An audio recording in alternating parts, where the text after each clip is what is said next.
medical biochemistry. So mga medtech, makarelate na. Okay. Who's from somewhere? Yeah, medtech. Alon. You know very well kasi nagtutuluan.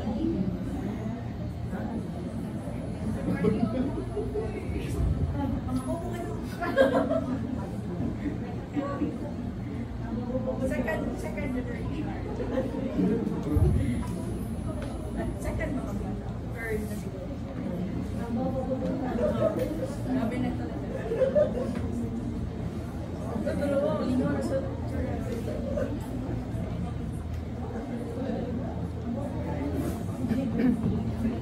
Okay. So we'll talk about laboratory tests. Not all, because this is like a whole semester. Okay. Actually, it's clinical 1, 2, 3. No. If we're gonna talk about clinical biochemistry, it's 1.5 years of study sa medtech. So, kaya sila, mga expert na sila. Yung lecture lang natin dito.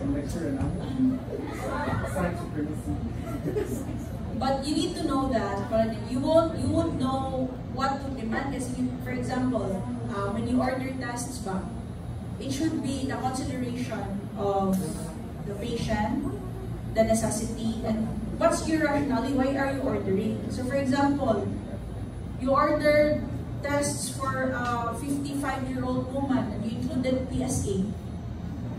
You know what's PSA? Prostate specific antigen for a woman. So, I mean, as a doctor, actually, you will learn all those things, no? What to request, what not to request. But as early as that, at least you will be mindful. It's gonna be embedded in your mind to always consider as well the cost. For example, private settings, patient would just only be able to afford not all of the tests. So that's where you would come in. Do I need to get BUA for this patient? Do I need to get liver enzymes? Siguro if a patient with jaundice, it's necessary. Patients with fever, should I get CRP right away? Something like that. No? Or patient with a 1-day fever and then you would get dengue test. So that's why knowing the disease or knowing the condition and how it works, pathophysiological stuff, is your basis for getting your test. So it will always boil down to how you are able to get the history and do the physical exam well. Okay? So the tests, the diagnostic tests are only adjuncts that would aid your management, diagnosis for the patient. It's never that it would dictate your management. Actually, when you do the physical history and physical exam, you already have the treatment in mind because you already know the diagnosis.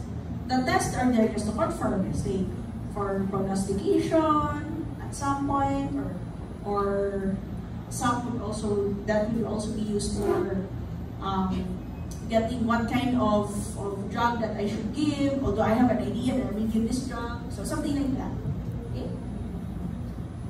So that's why you need also to learn these tests and the terms. Okay? So these will just be repetitive all throughout your career as a doctor. Okay? So that's why you also take note of some enzymes that they would act as biomarkers for tissue damage, and the different function tests for major organs. Okay, laboratory testing is the importance. So again, it's used for screening or confirming certain diagnosis. It could also prognosticate the outcome of treatment or monitoring the progression of the disease. And you would also, the common specimen that you would take is urine or and blood. Okay, but you would also take, you could also get, you can also perform tests from fecal samples, saliva, CSF, or biopsy. So, what causes abnormalities in levels of analytes measured? So, it's basically because there is already tissue injury, okay, or that would lead to cell damage, that would increase then the permeability of the intracellular material to the bloodstream. So, for example, in patients who had myocardial infarction or ischemia, we would get at a certain time frame certain tests. So, okay, patient had a chest pain, maybe 1 hour, so maybe this test would suffice. So, for example, your creatine kinase MB enzyme, so get that, we request that, it would be elevated at a certain hours. So, we also know the pattern.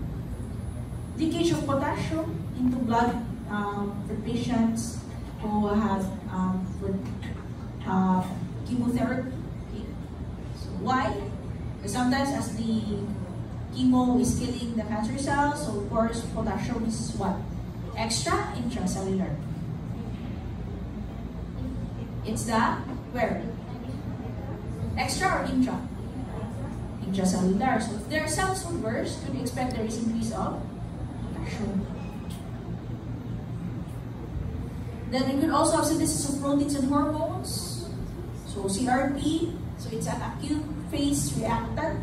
So if the patient is having inflammatory states, for example, patient's fever, we'd expect that CRP is elevated in response to non-specific infection actually. But it would give you an indication that, okay, this patient must be having an inflammatory state, commonly caused by infection. Or prolactin. So actually, the CRPs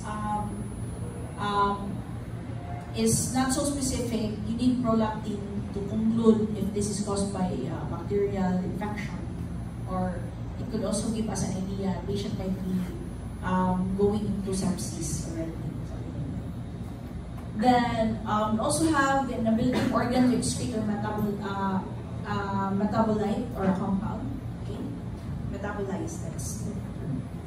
So it would increase. There will be increase of creatinine in kidney failure, increase of bilirubin in liver failure, so those things. So understanding the clinical biochemistry, you would also take note of the reference range. Okay? So the reference range is the mean value of -2 ST to the mean value of +2 ST. So it's again a range of values around the average of the mean that we consider to be normal. So I'll show you what I meant about the 2 ST thing.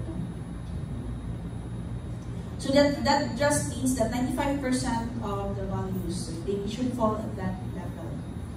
So it means that if there is that certain range, that this would just be the lower end of the value or the upper end of normal values.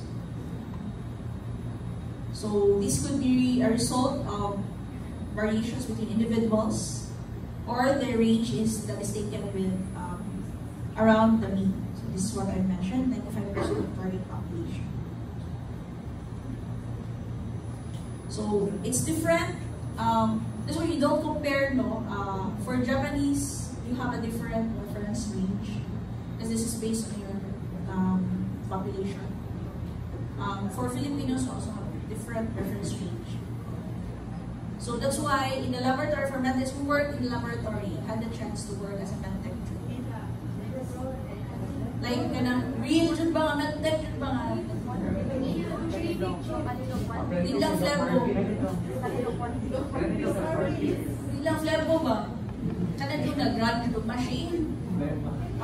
Si Eda, di ba? Eda, what do you need before you run? What's the first thing you need to do before you, after you turn on the clinical chemistry machine? So, you mentioned about control. So, the control actually we don't want to set that reference range. So,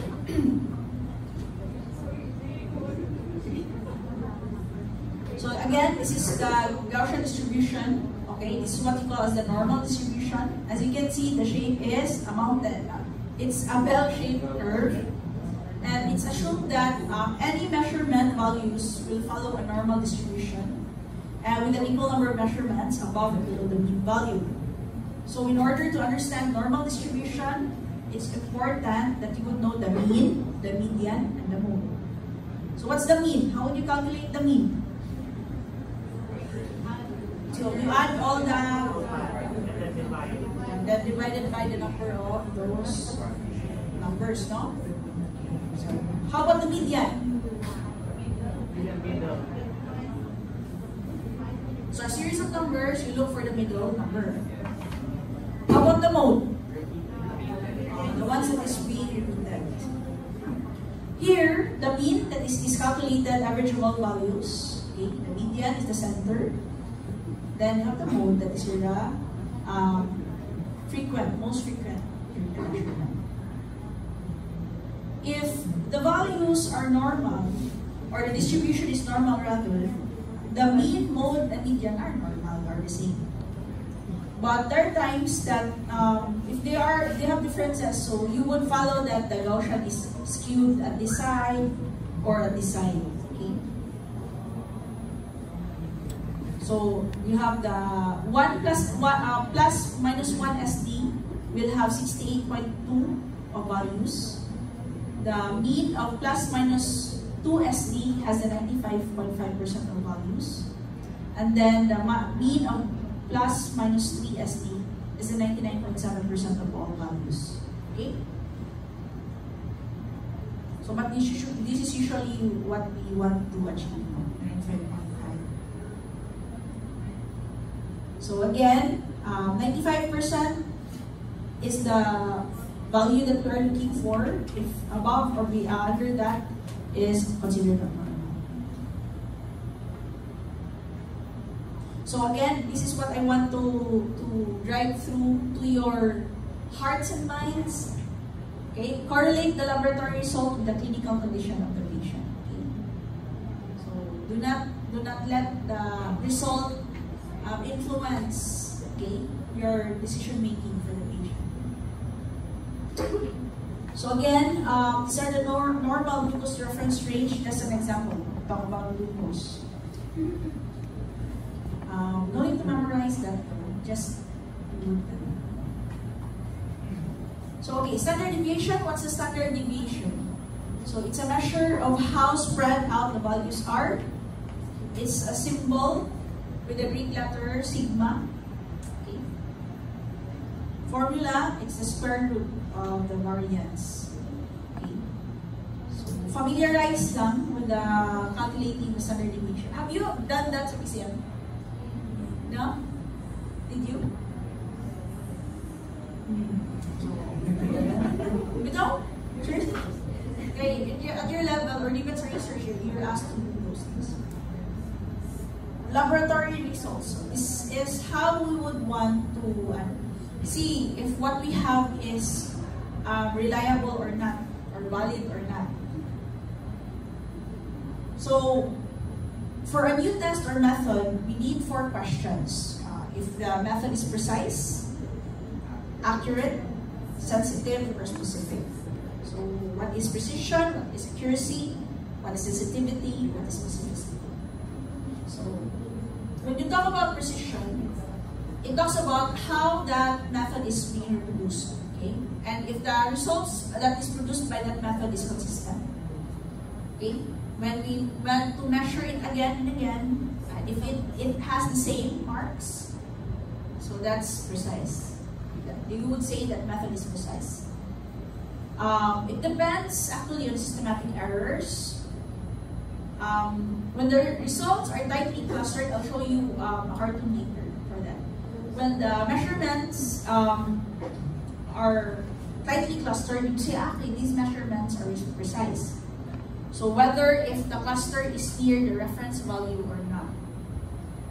So for example, this is the precision. No? It's around 4 grams, but the 0.8. It's the nearness of it, but it's between 4. So you would say, okay, that beam balance is precise. So take note of the blue line. If a method is highly precise, the scatter is minimal. Okay? Take note. If there is low precision, the scatter is wide. Okay? So with precise method, there is low standard deviation, meaning the deviation is just within that part. If it's a low precision, there is higher standard deviation and more possibilities of systematic error. For accuracy, it's how close a measurement to the true value. So you need a standard. That's why the reference range comes in. It refers to a measurement between both true and consistent results. And if precision depends on what type of errors?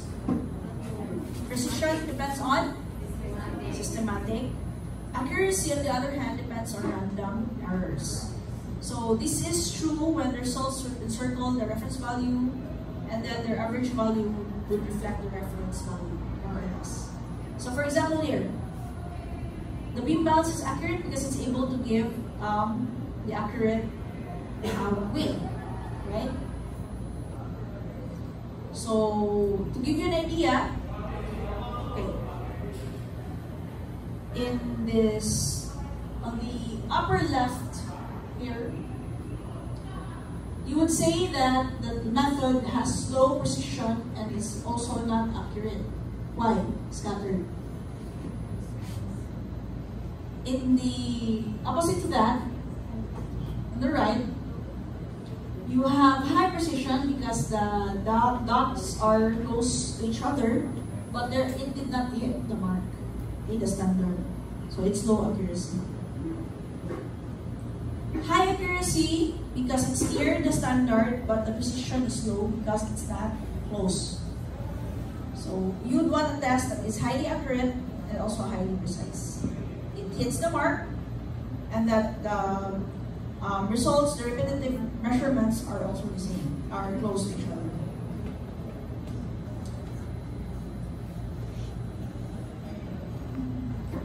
So when would we want to also note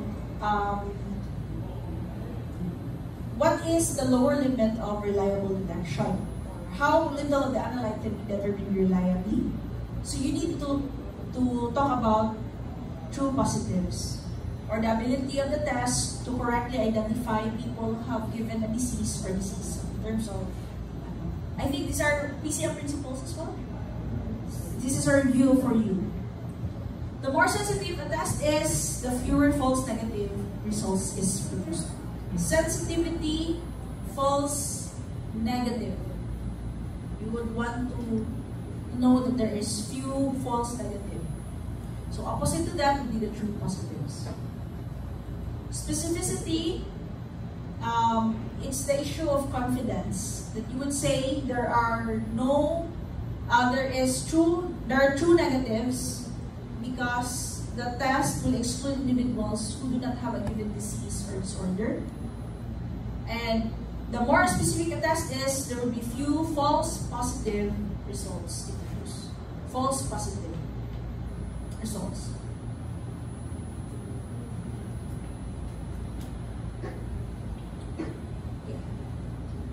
So in summary, you have sensitivity, it looks for true positives. Specificity will display true negatives.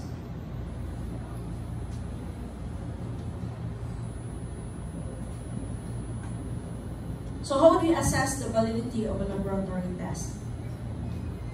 So there are 4 criteria. You look for sensitivity, specificity, positive predictive value, and negative predictive value.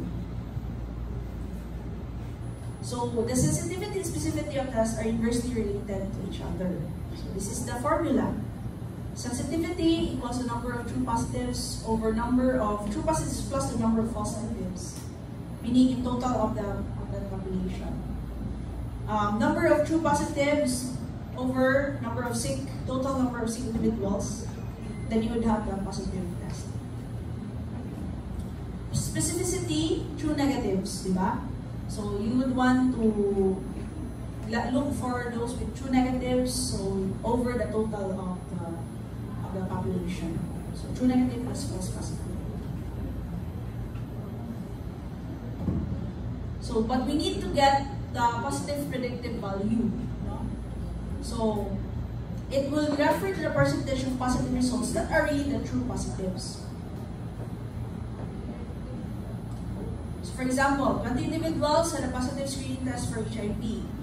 But once a confirmatory test was done, 15 came out as confirmed positive HIV patients. Meaning, of the 20 that were screened, 5 are false positives.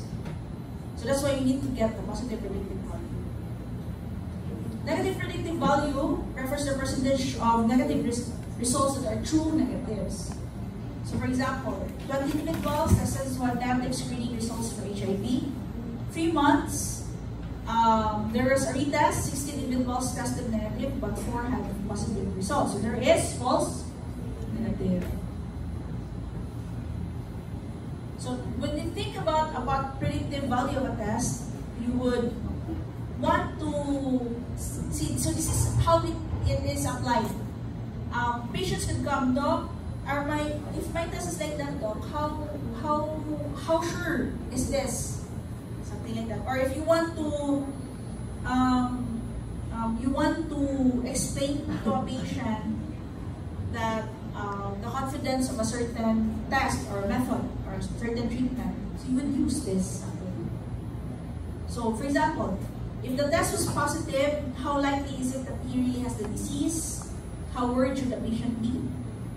If the test was negative, how likely is it that the patient does not have the disease? So how reassured should the patient be? Okay. So how would we test or check?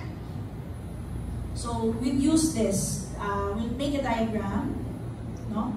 So what? Did you do this as well? This is part of actually what we call evidence-based medicine. So hopefully that you could learn how to do it at that time, so that you won't be confused when you go up now for the further years. Okay? So just take note of the formula now. Positive, negative, true positive, false negative, then false positive, true negative. So you would label that as A, B, C, D. Okay? Sensitivity, the true positive times 100 over the total number of patients that has the disease. So true positive, false negative, diba? They all have the disease, right? That's sensitivity because you're looking for true positives.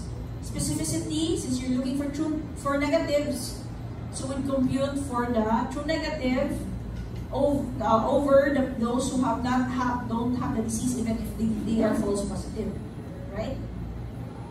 Then you would get for the positive predictive value. So, true positive over the patients who have a positive test. So this is the one, positive predictive value. Then you have the negative predictive value. Okay? You would get the total of this. Just follow through the formula. Application. Actually, there are further steps, but I don't want to complicate your minds yet. But the application lang there is that there's a certain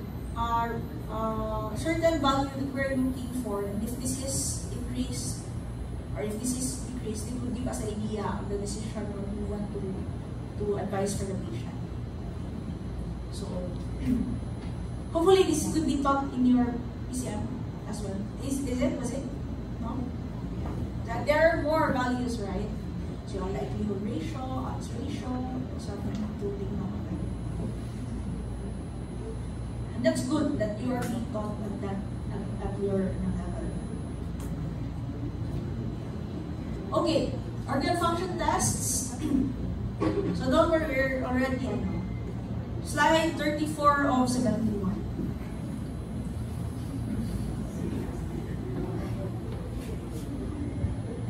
Yeah, kaya ba?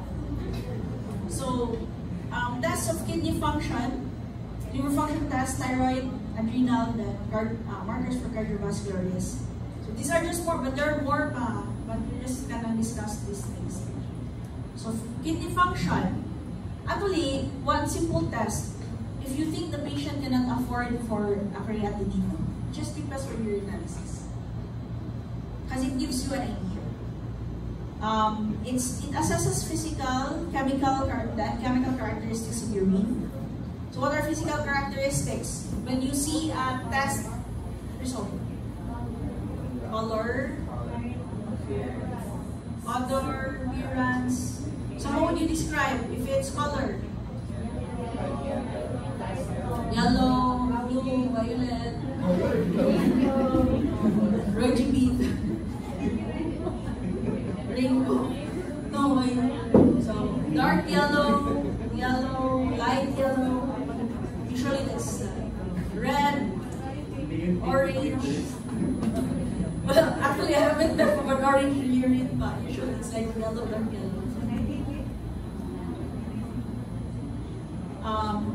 So, odor. Usually the odor is not bad, it's not the odor. Appearance. Cloudy, hazy, turbid. Those are the things. Specific gravity. You would describe turbid, but the specific gravity is 1.0005. So it's ganang, so specific gravity, if it's increased, you would know it's concentrated urine. If it's not, pH as well. Medtechs know that you pass not a bahaw or a not fresh urine. They would know just by looking at the pH. Why? pH is initially acidic, but over time, because of urea, it would make it basic after a few hours, no? So if you pass it, you would say, I just pass it now, I just peed now, but testing for the pH, that's it. That's questionable. So this is where you would have the drug testing, those who are tested for drugs. So di sila mainland. Then chemical characteristics, protein, glucose, ketone bodies. Which one of the chemical parameters will have a normal value, will always have a value, D negative, D positive, or something? Urobilinogen. Will always be described as normal. Or whatever, it's a normal nitrogen, it's always there. That's why one look at urine, you would know the function of the kidney. If it's still working well, if there are no infection, if the patient's diabetic or not. Okay? Just get a urine, and you can have a lot of things to consider, especially for patients who cannot afford. Okay, so just take a urine test. Protein. So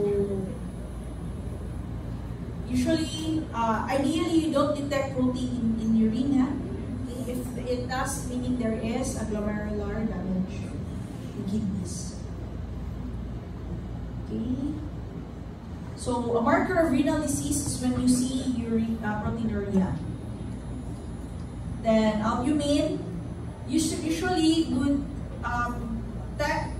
test for early stages of renal damage if there is a test for urine albumin, so microalbuminuria in diabetic patients.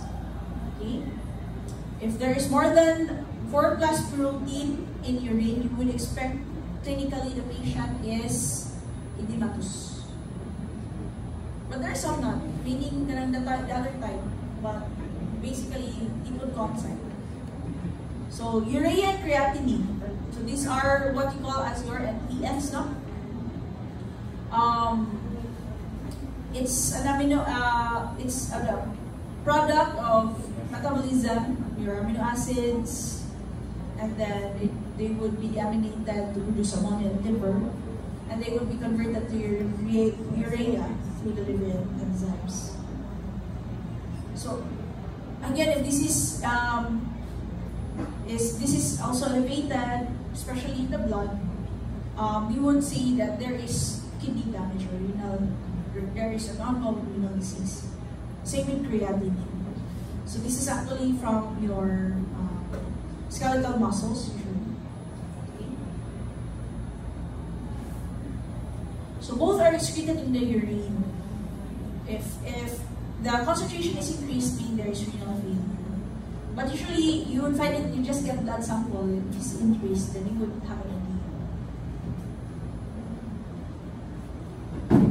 How about the urine clearance test? So it estimates, gives us an estimate of the GFR, or the glomerular filtration rate.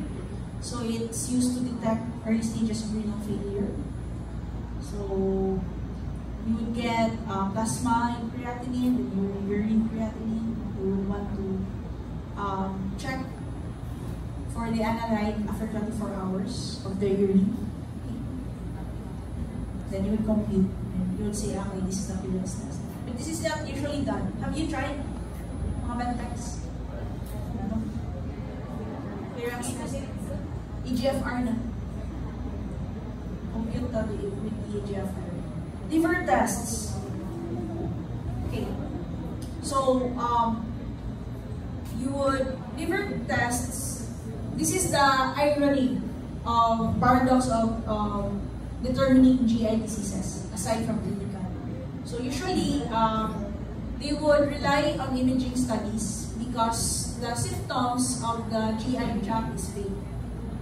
So that's why they would do colonoscopy, they would do ultrasound, CT scan, because of the vagueness of the symptoms produced. But usually with liver, if there is jaundice, you'd want to assay for these tests: bilirubin, albumin, alkaline phosphatase, your liver enzymes. Okay? So you know that bilirubin or bile is produced in the liver. But where is it stored? The gallbladder. The gallbladder does not produce the bile. Okay? And then you have albumin. It gives us an idea of liver disease since it synthesizes it's where albumin is synthesized. So if there is a problem, you would know there is liver damage. Okay? And a low albumin as well, you would expect patients to have one. Low albumin. What is the role of albumin in your capillary pressure? In what? Push water out into the interstitial fluid or pulls water into the capillary? It pulls water in. If it's low, what happens? It's going to be more of your hydrostatic pressure. Thus, it would create what? What condition? Edema.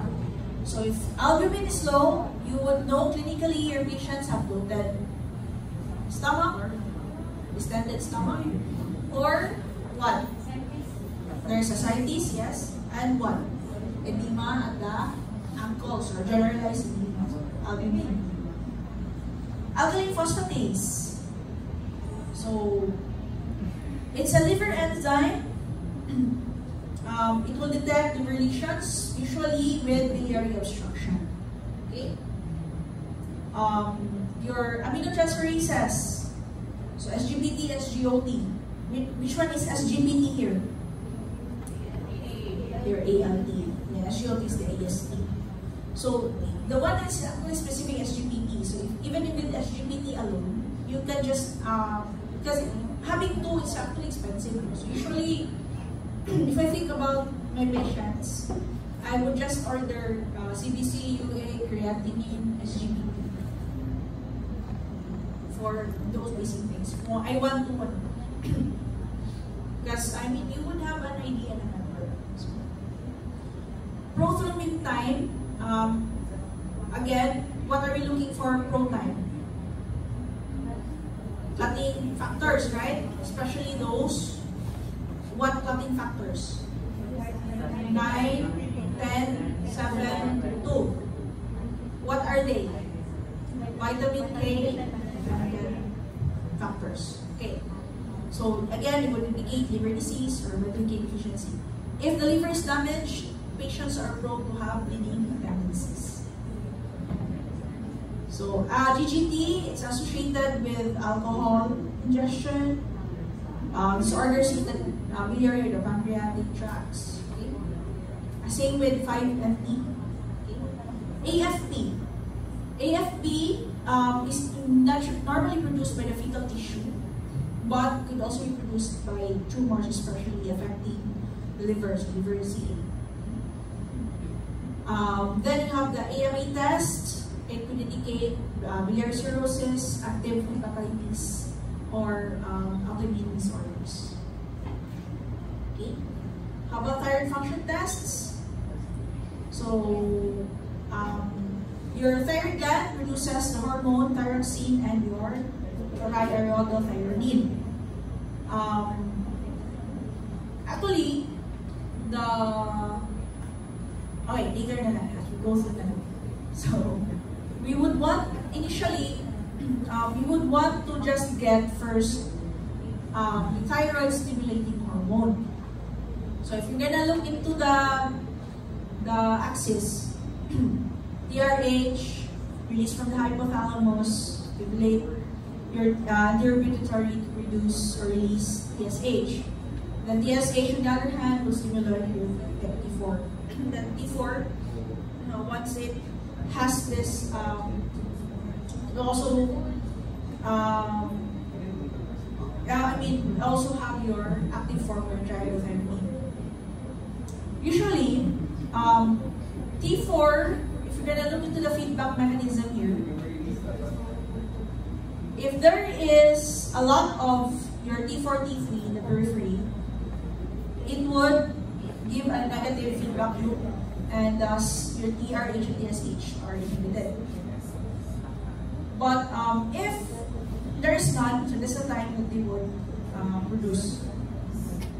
In certain disease states, in hyperthyroidism, because there is so much of that, your TSH would eventually be increased, decreased.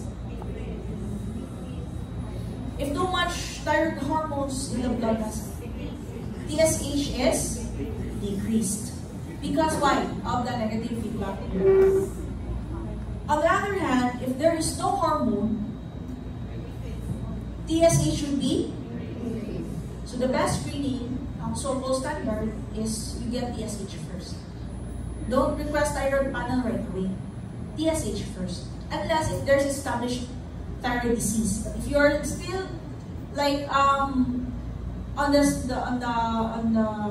verge of just to screen, just order TSH. So this is what I meant earlier. So these are different types of thyroid function tests. We'll just give this in passing. I think you have this naman. You have this slide, no? From your seniors. You share why those who have none, you ask from those who has. So TSH test, okay, as I mentioned.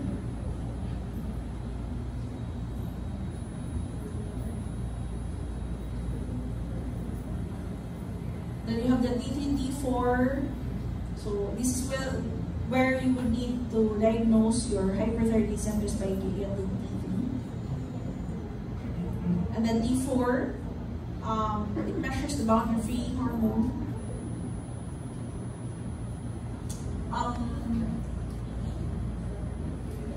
Usually this is not clinically useful. But for thyroid diseases that has autoimmune,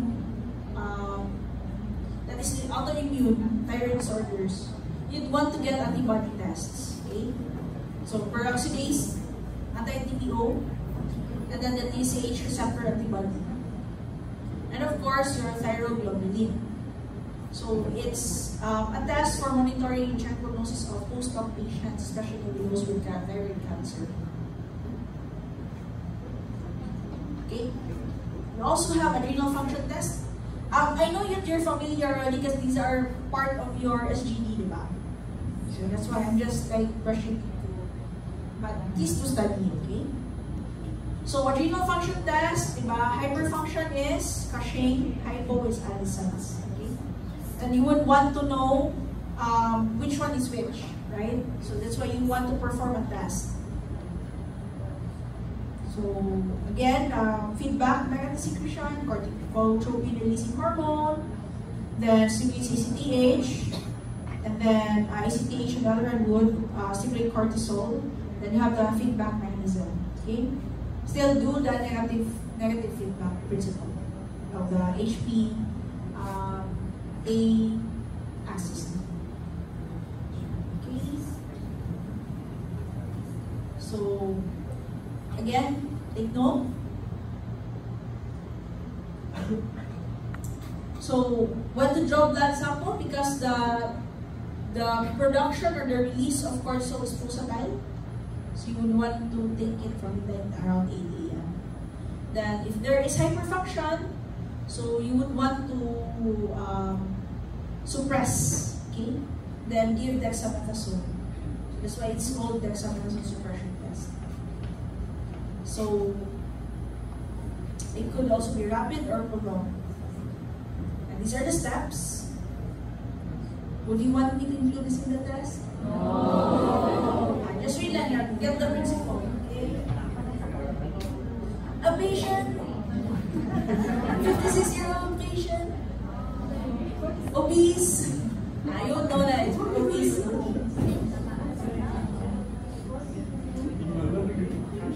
Okay, interpretation na lang. There is suppression if there is patients with Cushing syndrome. There will be suppression. Okay, and with those with adrenal adenoma or carcinoma, when there is no suppression. Okay, if there is no cortisol stimulation or no response to cortisol stimulation, then there is insufficiency. So take note, hyperfunction of these diseases as well, hypofunction as well. Okay. Markers for cardiovascular risk and myocardial infarction. So plasma cholesterol, especially LDL and HDL, will prove an index of risk of developing atherosclerosis. So that's why an ECG, although it's not always going to reflect changes, because there's times that it's also reader dependent, no? So you need the adjunct help of your cardiac troponins or your CKMB. But take note, they have a time frame. Okay, which one would rise earlier? CKMB, troponins, LDH. Actually, it's myoglobin, and it's not even an enzyme, it's a protein. You test for that, it will increase earlier. But the CKMB is second, and then you have the troponin that is just the same as rise of the CKMB. But the peak usually is the best test that we actually request is troponin. But for early MI, it's not as detectable, so that's why we repeat it after a few hours. Okay. So if there is a process of elevation of enzymes, take note there is cell 1. Cellular 1. If enzyme is elevated in the blood, the status of the cell is, there is 1. That's a common test. That's a common question.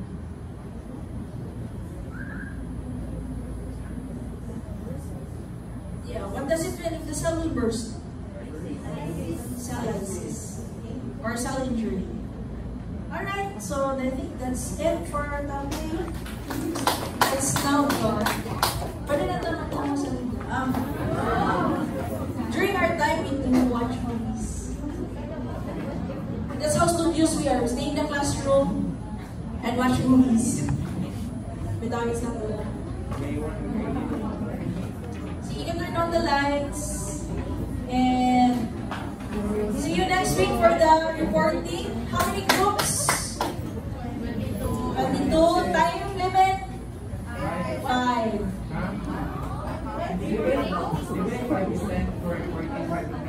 15 day. Oh. So we'll start at 1.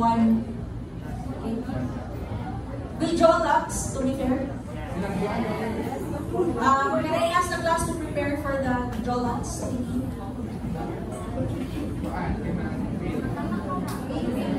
pag-order na Rio sa Shopee. No, just gonna make some numbers then roll them. Okay? Just in the wheel. Okay, sige. Can you try to ask if this is available? Para it's nice. Or you want it upstairs? For Thursday. But if not, of course, you're gonna use it. Okay, thank you so much and God bless.